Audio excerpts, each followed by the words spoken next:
2026 оны 6 дугаар сард Францын Эвиан-ле-Бен хотод болсон G7-гийн дээд хэмжээний уулзалтын үеэр дэлхийн нийтийн анхаарлыг татсан нэгэн үйл явдал болсон.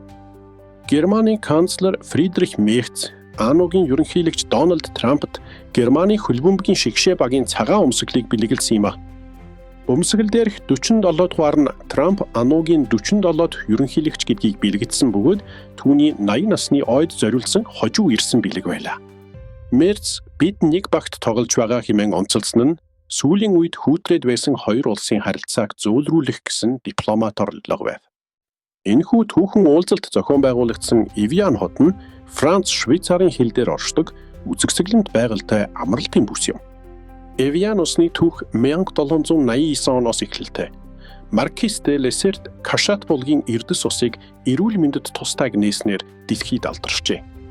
Мөн энэ хот нь 1938 оны дөрвөгсдийн баг хурал, 1962 оны Алжирийн тусгаар тогтнолын хилэлцээр зэрэг түүхэн үйл явдлуудын гисч болсон газар юм.